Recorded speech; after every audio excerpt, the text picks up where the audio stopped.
నిన్ను స్తుతించకుండా నేనుండలేను, నిన్ను స్తుతించకుండా నేనుండలేను. హల్లెలూయా. చచ్చిపోయి భూలోకాన్నే వద్దనుకున్న యోబును, చావాలనుకుంటున్న యోబును బ్రతకడానికి దేవుని మనస్సు నిలిపినట్లుగా యోబు అంటున్నాడు, ప్రభా బ్రతుకు మీదే విరక్తి పుట్టిన నన్ను బ్రతకాలని ఆశ పుట్టించిన నిలబెట్టామే, నిన్ను స్తుతించకూడగా నేను ఉంటానా? బ్రతికినన్న కాలం నిన్ను కృతజ్ఞుడై ఉంటాను ప్రభా. ఒక కృతజ్ఞత అర్పణ నీ జీవితంలో కలిగి ఉందువుగాక. హల్లెలూయా, హల్లెలూయా, హల్లెలూయా. ఒక భార్య భర్తలు ఇద్దరు గర్భఫలము లేకపోతే ఆ గర్భఫలము కొరకు డాక్టర్ దగ్గరికి వెళ్ళారు. డాక్టర్ దగ్గరికి వెళ్తే డాక్టర్ వాళ్ళు అన్నారు, అమ్మా నీకు గర్భఫలం కావాలి అంటున్నావు, మంచిదే, ఈ ట్యాబ్లెట్ల ద్వారా నువ్వు గర్భఫలం పొందుకుంటావు అన్నారు. అంటే ఆ ఇద్దరు భార్య భర్తలు సరే అన్నారు. సరే అని ఇద్దరు కలిసి ఆ ట్యాబ్లెట్ తీసుకున్నారు, తిన్నారు. తిన్న తర్వాత ఆ దేవుని మహాకృపను బట్టి ఆమెకు గర్భం దేవుడు దయచేశాడు, గర్భఫలం ఇచ్చాడు. ఇచ్చిన తర్వాత నెలలు గడుస్తూ ఉన్నాయి. నెలలు గడుస్తూ ఉంటే ఎవరో పక్కింటారు, ఎవరో ఒకరు అన్నారట భర్తతో, ఇదిగో ఆ సూదులు మందుల ద్వారా పుట్టినవాడు నీ వాడు కాదు అని ఒకసారికి మాట్లాడేసరికి కృంగిపోయాడు భర్త. కృంగిపోయేసరికి ఇదిగో భర్త భార్య దగ్గరికి వచ్చి, ఇదిగో నువ్వు డాక్టర్ దగ్గరికి వెళ్దాం పదా అంటే త్వరగా వెళ్ళింది. నా భర్త నాకు బాగా చూపిస్తాడు కదా, నాకు నెమ్మది దయచేస్తాడు కదా, నాకు తోడుంటాడు కదా అని డాక్టర్ దగ్గరికి వెళ్ళేసరికి భార్యకు తెలియకుండా డబ్బులు ఇచ్చేసా డాక్టర్తో అంటాడు, డాక్టర్ గారు నా భార్య పిండాన్ని ఇంజెక్షన్లు వేసో టాబ్లెట్లు ఇచ్చో ఏదో ఒక విధానంగా తీసేయండి సార్, తీసేయండి మేడం. కారణం ఏంటి? కారణం ఏంటయ్యా? లేదు సార్, లేదు లేదు అది ఆ రోజు మీరే అన్నారుగా గర్భఫలము కావాలని. అవు నేనే అన్నాను ఆ రోజు, అన్న నేనే ఈ రోజు అంటున్నాను, ఈ గర్భఫలం నాకు వద్దు వద్దు. ఎందుకమ్మా? ఎందుకు? అతడు నాకు పుట్టినవాడు కాదు. కర్కొండకుడిగా మారాడు భర్త. భార్య ఏం చేయాలో దిక్కు తెలియక, ఏం చేయాలో దిక్కు తెలియక, ఏం చేయాలో దిక్కు తెలియక ఆ భార్య ఒక్కసారిగా కృంగిపోయి ఆ నిందలకు అవమానాలకు తట్టుకోలేక, నేను ఎందుకు బ్రతకాలి, బ్రతుకుగా నన్ను కట్టుకున్న నా భర్త అనుమానించిన తర్వాత నేను ఎందుకు బ్రతకాలి అని ఆమె తన జీవితాన్ని అర్థాంతరంగా నిండు గర్భిణి గర్భంతో శిశువుతో సహా మరణించింది. ఎలా అని నన్ను అడగబాకండి, ఎలా అని నన్ను అడగబాకండి. ఒక చిన్న అనుమానం నీ జీవితంలో ఎదిగి మొలిచిందా, నీ జీవితమే కాదు నీ కుటుంబమును కూడా సర్వనాశనం చేయగలదు. హల్లెలూయా. ఎందుకు బ్రతకాలి? కొంతమంది కుటుంబంలో మాటలు పోరు పడలేక చావడానికి సిద్ధమవుతూ ఉన్నారు. మరికొందరు శ్రమలు తట్టుకోలేక, రోగ బాధలు తట్టుకోలేక కొంతమంది చస్తూ ఉన్నారు. మరికొందరేమో ఏమంటున్నారు తెలుసా? నిందలు అవమానాలు తట్టుకోలేక పిల్లలతో సహా చచ్చిపోతూ ఉన్నారు.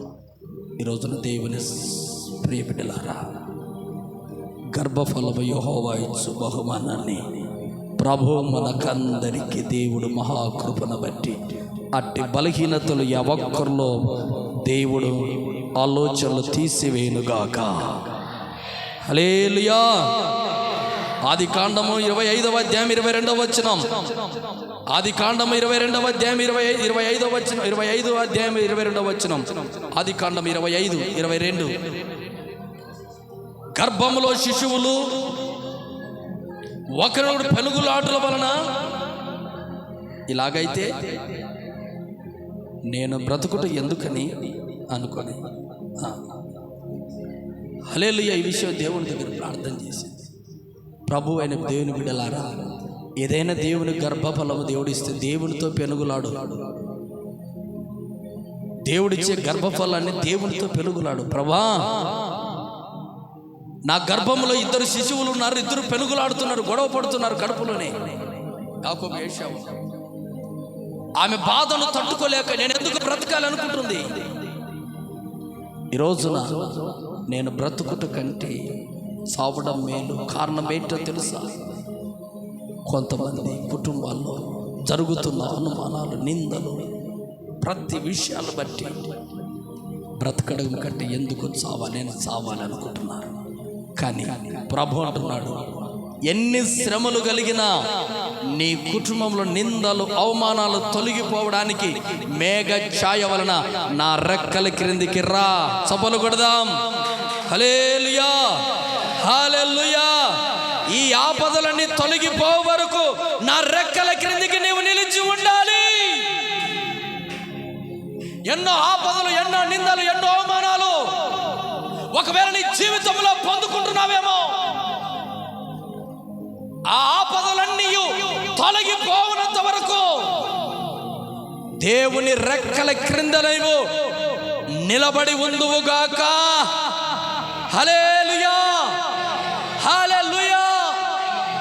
ఈ రోజున నేను చెబుతున్న ప్రతి మాట మన జీవితములో నీరు కట్టి ప్రభు ఫలింపచేయునుగాక. ఆమేన్, హల్లెలూయా.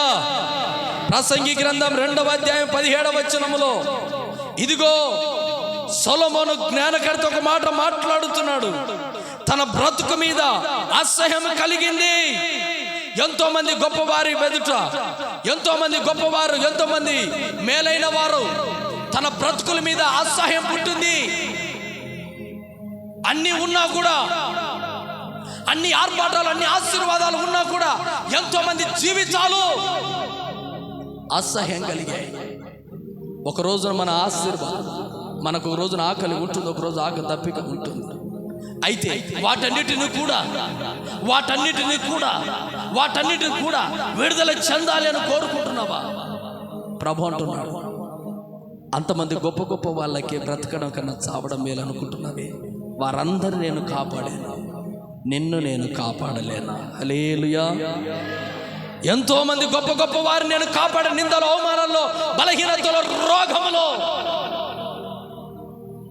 వారందరూ నేను కాపాడి అత్యున్నతమైన బలవంతుడైన కార్యం నేను చేశాను కదా. వారందరిని నేను కాపాడినట్లుగా నేను నిన్ను కాపాడలేనా? కీర్తనలు 18:27. కీర్తనలు 18:27. కీర్తనలు 18వ కీర్తన 27వ వచనం. శ్రమపడిన వారిని నీవు రక్షించదు, గర్విష్ఠులకు విరోధివై వారు నిలిచదు. గర్విష్ఠులందరినీ నా ప్రభు అణచివేయునుగాక. ఎండ గర్విష్ఠి, ఎండ మరో అనుభవం, గర్వం. నన్ను అడ్డుకునేవాడు లేడు, నన్ను ఆపగలిగిన వాడు ఎవడు లేడు. గర్విష్ఠి, ఎండ. నా దెబ్బకు అందరూ సొమ్మసిల్లాలి, నా దెబ్బకు అందరూ పడిపోవాలి, నా దెబ్బకు అందరూ ఒడిగిపోవాలి. గర్విష్ఠి. ఈ రోజున ఎండకు మహాగర్వం.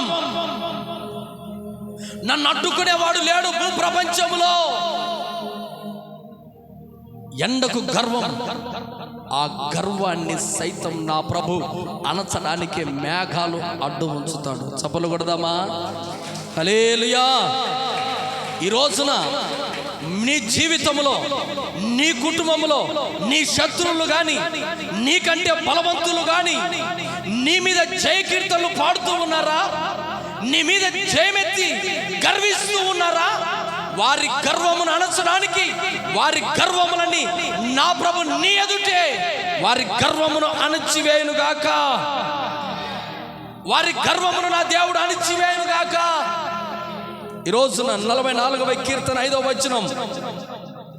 44వ కీర్తన 5వ వచనం, 44వ కీర్తన 5వ వచనం, నీ వలన నా విరోధులను అణిచివేయుదును. ఎవరి వలన? దేవుని వలన. ఎవరిని అణిచివేయబడతాం? విరోధులను. నీకు విరోధమైన ఏ విరోధులు ఉన్నారో వారు దేని విషయంలో గర్వపడుతున్నారో వారి గర్వాన్ని అణచే రోజు ఒక రోజు ఉంది. అది ఎవరి వలన అవుతుందంటే నా ప్రభు వలన అవుతుంది. నా ప్రభు వలన అవుతుంది. ఎండ మహా ఎండ కాస్తా ఉంది, అనేకులను సమస్యలు చేస్తా ఉంది, అనేకులను పడగొడతా ఉంది, అనేకులను ఇదిగో బ్రతికేది ఎందుకు బ్రతుకునని చేస్తా ఉందేమో. ఒక్కసారిగా ఆ సూర్యుని కిరణాలకు సైతము ఆ మేఘాన్ని అడ్డుపెట్టినప్పుడు ఆ మేఘము ద్వారా మనుషులందరికీ చల్లటి నీడనిచ్చినట్లుగా నా ప్రభు నీకు విరోధులనందరినీ అణచివేయునుగాక. హల్లెలూయా. ఏది నీకు విరోధం? రోగమునికి విరోధమా? అప్పు సమస్యనికి విరోధమా? బలహీనతలు విరోధమా? అనుమానం నీకు విరోధం? ఈ అణచివేసే ఈ వాటినెల్లా, ఈ గర్విష్టి వాటినెల్లా నా ప్రభు అణచివేయునుగాక. అణచివేస్తూ ఉన్నాడు నా ప్రభు. నీ కుటుంబంలో సమస్యలు, నీ కుటుంబంలో విరోధాలు, నీ శత్రువులు సైతాన్ని నా ప్రభు అణచివేయునుగాక, అణచివేయునుగాక. ఈ రోజున దేవుని సన్నిధిలో నీకు విరోధులందరినీ నా ప్రభు అణచివేయాలని కోరుకుంటూ ఉన్నాడు. కనుక నా దేవుని రెక్కల క్రిందికి నీ ఆపదలు తొలగిపో వరకు ఆయన రెక్కల నీడ క్రింద ఆయన మందిరములో మీరందరూ నిలిచి ఉందురుగాక. నీ విరోధులందరూ నా దేవుడు అణచివేయునుగాక. ఈ కలిగిన ప్రతి సమస్య నా దేవుడు అణచివేయునుగాక. ఈ మాసంలో దేవుడిచ్చిన వాగ్దాన్ని బట్టి అందరూ మోకరించి ఒక చిన్న ప్రార్థన చేసుకుందాం. ఒక చిన్న ప్రార్థన చేసుకుందాం. ఎవరు నీకు విరోధం? నీకు ఈ కుటుంబంలో ఏ విరోధము నీకు వెలేస్తా ఉంది? ఇదిగో ప్రభు అంటున్నాడు, మేఘ ఛాయ వలన ఇదిగో ఎండను అణచివేయినట్లుగా. ఇదిగో యోనా అంటున్నాడు, ఇదిగో ఎండ దెబ్బ తగలగా అతడు సమస్యల్ని బ్రతుకుట కంటే చచ్చుట మేలని ఎండ ప్రభావంలో నుంచి ఎలాగ కృంగిపోయాడో, ఇదిగో మహాశ్రమలనే ఆ ఎండ నుంచి నా ప్రభు మేఘ ఛాయను ఈ సమయంలో నిలపబోతూ ఉన్నాడు. ఈ రోజున అందరూ లేచి నిలబడదాం. అందరూ లేచి నిలబడదాం. ప్రభువానికి స్తోత్రము నాయనా. నా కుటుంబంలో ఏది బలహీనతగా ఉందో, ఏది నా తండ్రి నా శత్రువుగా మారాడో, నా తండ్రి వాటిని అణిచివేయండి. ప్రార్థన చేయండి. రోజున దేవుడి నీ కుటుంబాన్ని బలవంతులుగా ఆశీర్వదించబోతున్నాడు. స్తోత్రం. ఎన్నో వాళ్ళు నేను బ్రతికేక చచ్చేది వేరని, నా శ్రమను బట్టి, నా నిందలు బట్టి, నా అవమానాలు బట్టి నేను అనుకోవాల్సుకున్నాను. ఈ రోజు నుంచి నా ప్రభా నన్ను ఆశీర్వదించు. ఈ రోజు నుంచి దేవుని సన్నిధిలో ప్రార్థన చేయి. ఎందుకు నీకు బ్రతకడక్కడ చచ్చేది వేరని ఎన్నో వాళ్ళు అనుకున్నావు. మేఘ ఛాయను అడుగు పెట్టాడు. ఆయన రెక్కలు నీ ఆపదలు తొలగిపోవడం వరకు ఆయన రెక్కల నీడ క్రింద నిన్ను దాచబోతూ ఉన్నాడు. స్తోత్రం. అందరూ ప్రార్థన చేద్దాం. కథలు విప్పి ప్రార్థన చేద్దాం. ఎందుకు నీవు తిరిగిపోతూ ఉన్నావు? ఏ బాధను బట్టి నలిగిపోతున్నావు? ఈ మాసంలో దేవుడికి విడుదల చేయబోతున్నాడు. ఈ మాసంలో దేవుడికి విడుదల చేయబోతున్నాడు. జయము నీకు కలిగించబోతున్నాడు. విశ్వాసం వచ్చి ప్రార్థన నిరుత్సాహముగా రెండు చేతులు మోకరించి, రెండు చేతులు జోడించి ప్రార్థన. స్తోత్రం ప్రభా. ఏది నీకు విరోధముగా నిలబడదు. దేవుడు సమస్తాన్ని అణచివేయబోతున్నాడు. జయాన్ని నీకు కలగజేయబోతున్నాడు. మేఘ ఛాయనట్టుగా నిలబడబోతున్నాడు. శ్రమలకు, ఇదిగో నిందలకు, అవమానాలకు ప్రభు నీకు తోడే ఉండబోతున్నాడు. స్తోత్రం. యేసయ్యా నీకు స్తోత్రం. నా జీవితముగా నాటక రంగముగా చీకటి తెర వెనుక కనుమరుగైపోగా,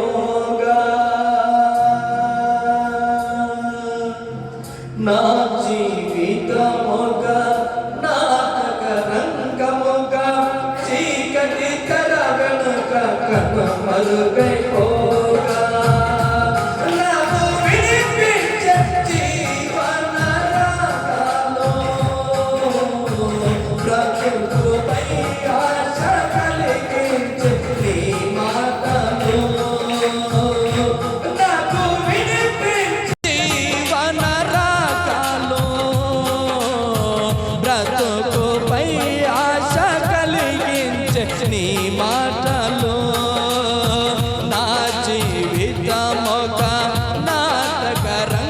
రంగముగా చీకటి తెర వెనుక కనుమరుగైపోగా నా జీవితముగా నాటక రంగముగా చీకటి తెర వెనుక కనుమరుగైపోగా నాకు వినిపించే జీవన రాగాలు బ్రతుకుపై ఆశ కలిగించే నీ మాటలు నాకు వినిపించే జీవన రాగాలు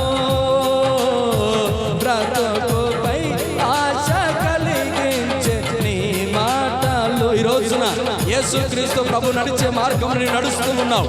ఎన్నో శ్రమలలో ఎన్నో ఇబ్బందులు, అయ్యా ఎందుకు నీకు అవమానాలు బ్రతకాలి, ఎందుకు ఈ శ్రమలో బ్రతకాలి అని ఒకవేళ నీ జీవితం నువ్వు అనుకున్నావేమో, ప్రభు అంటున్నాడు ఆయన మాటల మీద ఆధారపడు. ఆ శ్రమలు తొలగిపోయేంత వరకు ఆయన రెక్కలకి ఆయన మందిరం నిలిచి ఉండు. ఈ రోజున చప్పలు కొడుతూ ప్రభుని ఆత్మను పొందుకుందాం. యేసయ్యా నీకు స్తోత్రం ప్రభా. నాకు వినిపించే జీవన రాగాలు బ్రతుకుపై ఆశ కలిగించే నీ మాటలు నాకు వినిపించే జీవన రాగాలు బ్రతుకుపై ఆశ కలిగించే నీ మాటలు. ఆరాధనకు యోగ్యుడా నా స్తుతి స్తోత్రాలుడా. ఆరాధనకు యోగ్యుడా నా స్తుతి స్తోత్రాలుడా. నా జీవాధిపతివైన యేసయ్యా నీ కృప నాకు చాలును ప్రభువా. నా జీవాధిపతివైన యేసయ్యా నీ కృప నాకు చాలును ప్రభువా. ఆరాధనకు యోగ్యుడా నా స్తుతి స్తోత్రాలుడా. శిథిలమైన శిలవలె ఉంటిని శిల్పకారుడవై కనికరము చూపితివి. యేసయ్యా యేసయ్యా యేసయ్యా యేసయ్యా శిథిలమైన శిలవలె ఉంటిని శిల్పకారుడవై కనికరము చూపితివి. నీ ఉలిచేత పాటితివి నాకై నీ పని నాలో ప్రారంభించితివి. ఈ రోజున నీ కుటుంబం చెదిరిపోకుండా నా ప్రభు నీ కుటుంబాన్ని సరిదిద్దబోతున్నాడు. నీ జీవితాన్ని చక్కబెట్టబోతున్నాడు. నీ కుటుంబాన్ని జీవితాన్ని ఆశీర్వదించబోతున్నాడు. నీ ఉలిచేత పాటితివి నాకై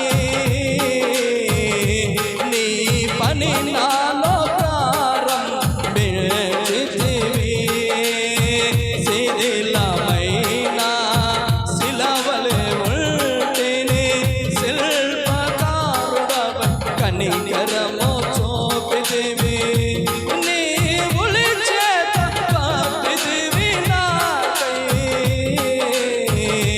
నీ పని నాలో ప్రారంభించితివి. ఆరాధనకు యోగ్యుడా నా స్తుతి స్తోత్రాలుడా. ఆరాధనకు యోగ్యుడా నా స్తుతి స్తోత్రాలుడా. నా స్తుతి స్తోత్రాలుడా.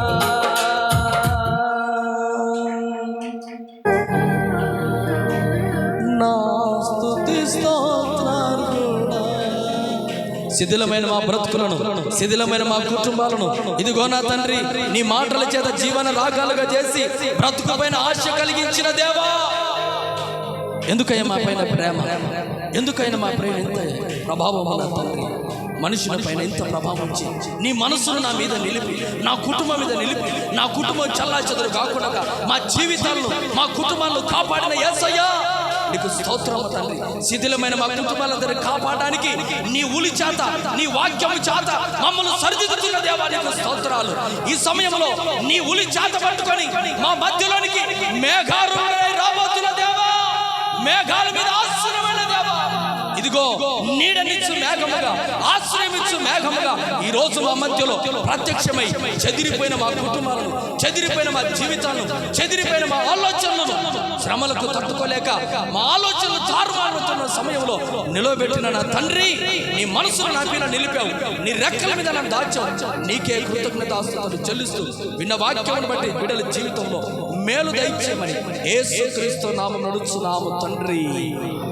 ఆమేన్, ఆమేన్, ఆమేన్. అందరూ మనల్ని మోకరిద్దాం ఈ సమయంలో.